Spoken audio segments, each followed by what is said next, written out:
In 1993, the artist Hans Haacke took a jackhammer to the marble floor of his own exhibition space in Venice. He tore up the stone and left it in jagged piles for the public to navigate. Every 2 years, the Venice Biennale is described as a snapshot of exactly where contemporary art is right now. But that reading only survives until you look at the architecture the exhibition relies on.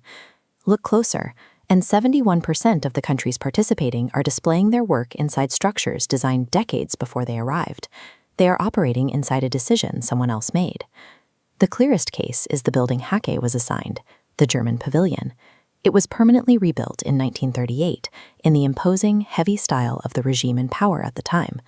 The building argues with its occupants.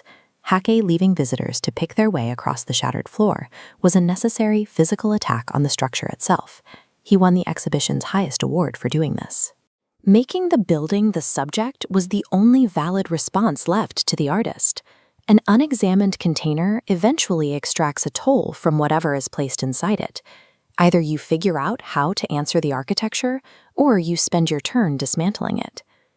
The main grounds of the exhibition, a park called the Giardini, is not a neutral venue. It is a frozen site plan of early 20th century geopolitics. Starting in 1907, nations claimed fixed plots and built permanent pavilions until the ground ran out entirely. The consequence sits on the edge. 7 new countries showing in 2026 will never get space in the center because the park filled before they were independent. This rigidity scales down to the individual rooms. Take the Nordic Pavilion, designed by Sverre Fehn in 1962, where living trees cut directly through the slotted concrete roof.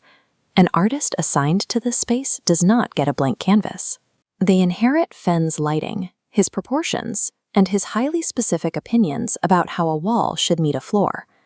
The art is required to be entirely new every 2 years, yet it has to win an argument against an architectural brief that is nearly a century old. Software architecture and product design work exactly the same way. If you look closely at your own engineering environments, the exact same dynamics apply. Every modern development program has its own version of the Giardini, invisible boundaries that nobody thinks to question. These constraints show up as the pitch of a mechanical seal, the heart points of a battery package, or an inherited set of dimensions that no one has remeasured since the previous generation. This graphic shows drift. A practical choice is made in a concept room. Once the project advances, it cures into absolute law. Underneath that line, teams generate hundreds of novel ideas to work around friction, rarely auditing the original constraint causing the problem. The moment a concept phase constraint stops looking like a human choice, it becomes terrain. It silently governs all future outcomes. There is a useful, unglamorous discipline to fix this. At the very beginning of a project, you must separate the constraints you actively chose from the ones you merely inherited. Write down exactly what historical problem the inherited constraint was originally trying to solve. Most of those early decisions will still be functionally correct, but a thorough audit will inevitably expose a few rules that are just arbitrary 1907 plot allocations, quietly wasting your team's time. This map of the Venetian islands reveals one final critical signal. Increasingly, the most vital, celebrated work is found far outside the main park, scattered in temporary spaces across the wider city grid. When your best content no longer fits inside your permanent container, the container has ceased to be a platform. It has become a cage. You need to know exactly which walls you actually built.